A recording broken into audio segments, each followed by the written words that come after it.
Live from the Johns Hopkins Applied Physics Laboratory in Laurel, Maryland, welcome to NASA's New Horizons Countdown to Pluto. I'm Mike Buckley from APL Communications and Public Affairs, joined by my colleague Dwayne Brown from NASA's Office of Communications. Dwayne, welcome. It's good to be here, Mike. Since its launch in 2006, New Horizons has traveled to the far reaches of the solar system. When New Horizons passes by Pluto, it will be nearly 3.6 billion, that's with a B, miles from home.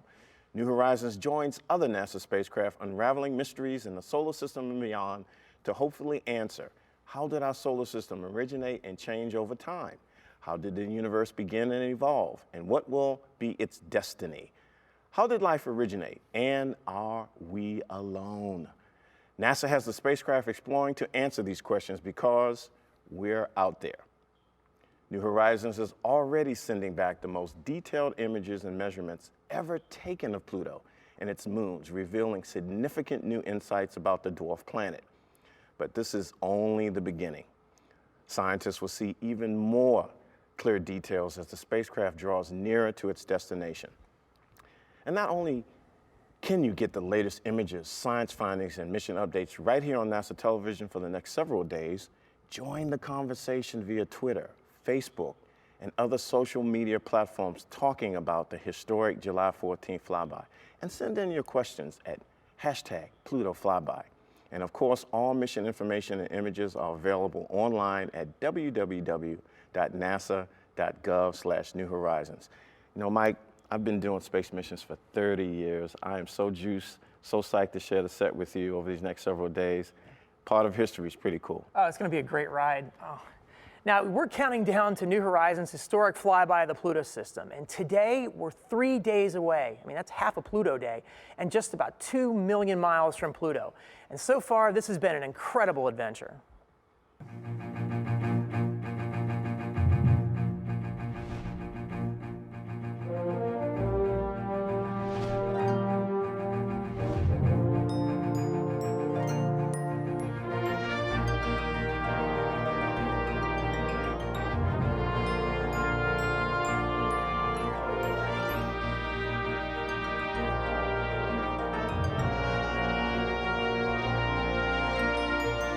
Five, 4, 3, 2. We have ignition and liftoff of NASA's New Horizons spacecraft on a decade-long voyage to visit the planet Pluto and then beyond.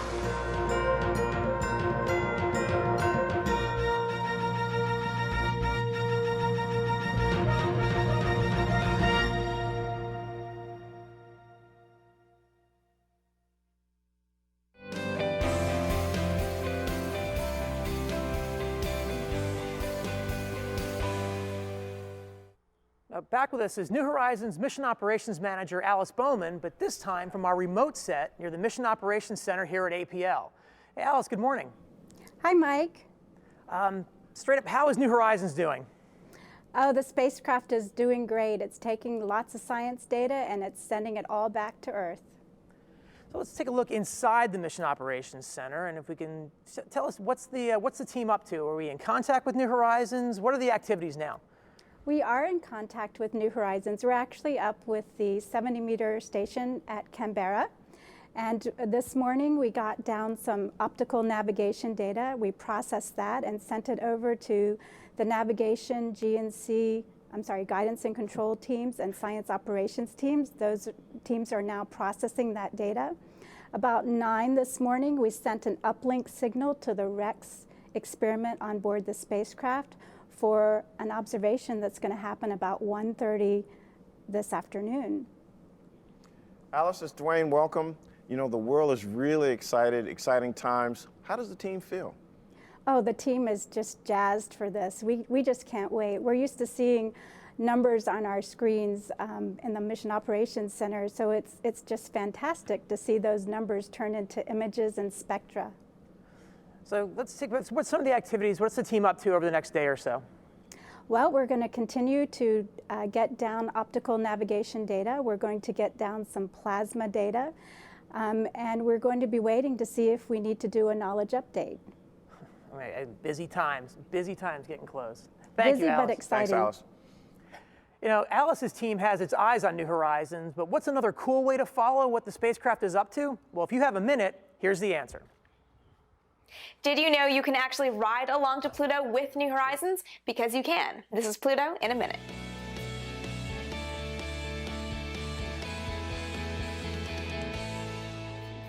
All right, so you can't actually hitch a ride with New Horizons to Pluto, but you can do the next best thing, which is to follow the mission in real time with a simulation called Eyes on Pluto. It's part of Eyes on the Solar System, which comes from NASA's Jet Propulsion Laboratory, and it's an amazing simulation of everything going on in our solar system right now, including missions like New Horizons. What the program does is follow what's called a predicted simulation. That is, it follows the trajectory and the pointing of the spacecraft as it is planned for a nominal situation. So using the latest data from the New Horizons team, the EYES team has been able to create a beautiful simulation of what exactly New Horizons is seeing right now. But it's so much more than just a shot of Pluto and its system of moons moving towards the camera, i.e. your computer screen. It shows what instruments on the spacecraft are working and when, and what their target is, and exactly where they're shooting at any given time. You can see when the Laurel camera is taking pictures, when the Ralph and Alice instruments are turned on, and when the spacecraft is turned with its antenna facing the Earth to beam back data. You can even see the space at which the cameras and the instruments are aimed. If you guys want to follow along with New Horizons in real time, or just check out the flyby sequence now because you cannot wait until the 14th, go to eyes.nasa.gov and download Eyes on Pluto. And for more news on Pluto, be sure to check out the New Horizons websites. If you've got questions, tweet them with the hashtag PlutoFlyby, and of course, come back here every day for more Pluto in a minute.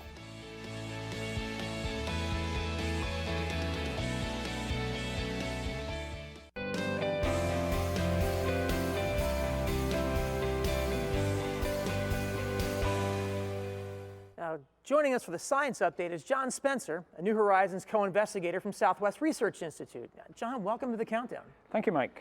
You know, I should also point out, too, that you led the New Horizons Hazards Investigation Team, which I guess had a busy, if not eventful, and suspenseful 7 weeks over May and June. Tell us what that investigation was about. Sure. We've been looking for many years at the Pluto system with the Hubble telescope, which is the best views we could get before New Horizons. And it seemed like the closer we looked with Hubble, the more moons we found. We found a couple, Nixon Hydra in 2005. This is as well as the Big Moon Sharon that we've known about for a long time.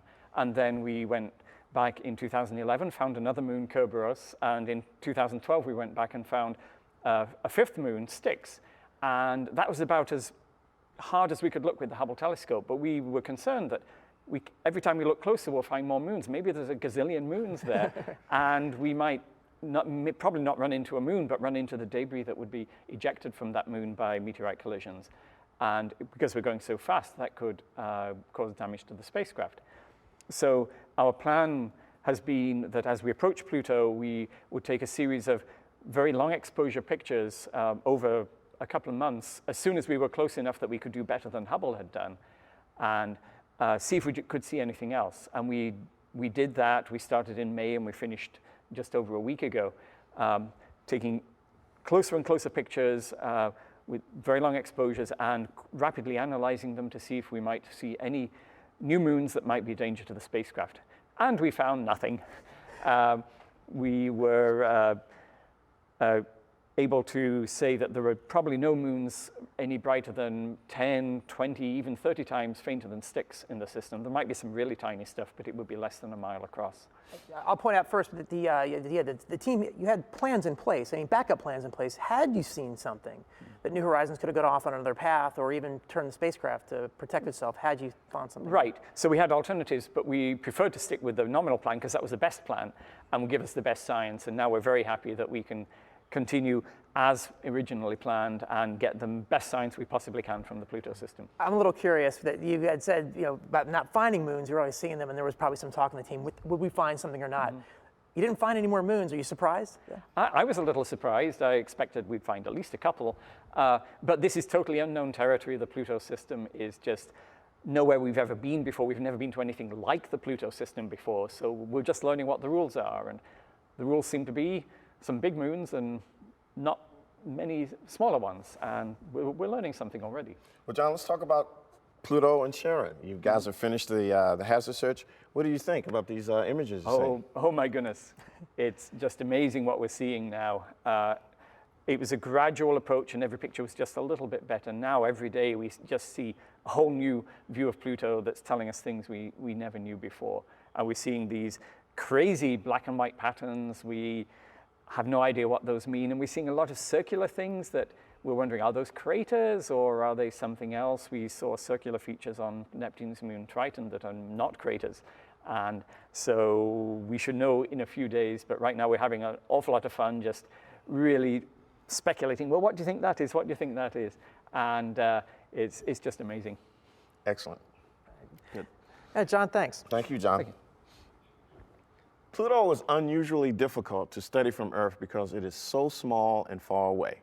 Could mission results provide answers to questions about how our solar system formed? Well, let's hear from someone who can't wait to see Pluto up close and personal. Hi, I'm James Green. I'm the director of the Planetary Science Division at NASA headquarters, and the New Horizons mission is within my organization. We have ignition and liftoff of NASA's New Horizons spacecraft on a decade-long voyage to visit the planet Pluto and then beyond. New Horizons is speeding towards Pluto at a phenomenal rate, 14 kilometers per second, but yet it has taken years to get to Pluto, and we can't wait for it to get there. Now, Pluto and our understanding of it is really changing our view of the size of the solar system. In fact, the 1990s, we began to observe Pluto-like objects well beyond Pluto. And so now we know Pluto is a member of a whole new family of objects. We call those objects the Kuiper Belt. And in fact, it is the outer solar system. So for the first time ever, we'll be able to fly by a brand new object, an object that's been forming for billions of years, and understand what outer parts of the solar system are all about. Well, NASA missions and New Horizons is no different. Require exceptional individuals. In fact, there's so many heroic people that have gone into making this mission possible. It's an unbelievable venture. But it is really the United States that has been the leader in the outer planets exploration program. The United States is the only country that has sent missions into the outer part of our solar system. Planetary science really provides, I think, a tremendous value to our country.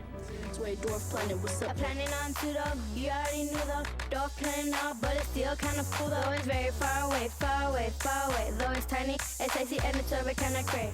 Well, we want to be able to bring our young students along. We want them to step into our shoes. We don't want the exploration to stop. It's just one of the innate things that we have in the United States, I believe, is this exploration gene. Well, I believe the encounter of Pluto with the New Horizons flyby is going to be so spectacular, we'll have the world's attention. And not for just a little bit. I believe it will be built up over many months as we begin to observe Pluto, its moons. We may even find many more objects, perhaps rings, perhaps other things are waiting our discovery. I think the world will sit up and take notice. Now, have you checked your Pluto time? Now, this is the moment during dawn and dusk each day where the illumination on Earth matches that of high noon on Pluto. And NASA wants to see what Pluto time looks like in your area. So be sure to visit the website and tag your photos with the hashtag PlutoTime.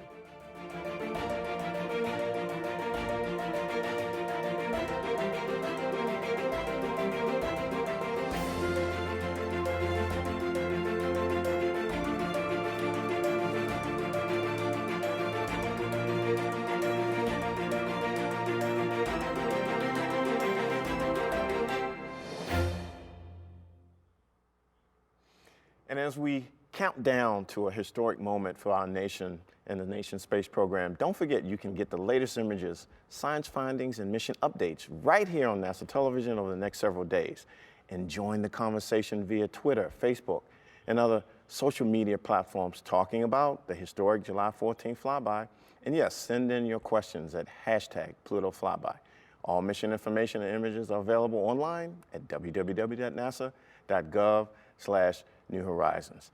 And if you're a fan of 3D toys, Mike, I know you like 3D toys. yeah. I certainly like them. Yeah. You can go online. There's a one-stop site for 3D models, images, textures, visualizations, all free. Mike, that's a price everyone can be happy with. I know, there's so much on there. Make one, make some others too, to get ready for the flyby, do it ourselves. So that's the latest from NASA's New Horizons mission on Pluto's doorstep. We are 3 days and 2 million miles to go until the flyby, and the countdown to Pluto is winding down. Now, I'm Mike Buckley. I'm Dwayne Brown. Thanks for watching.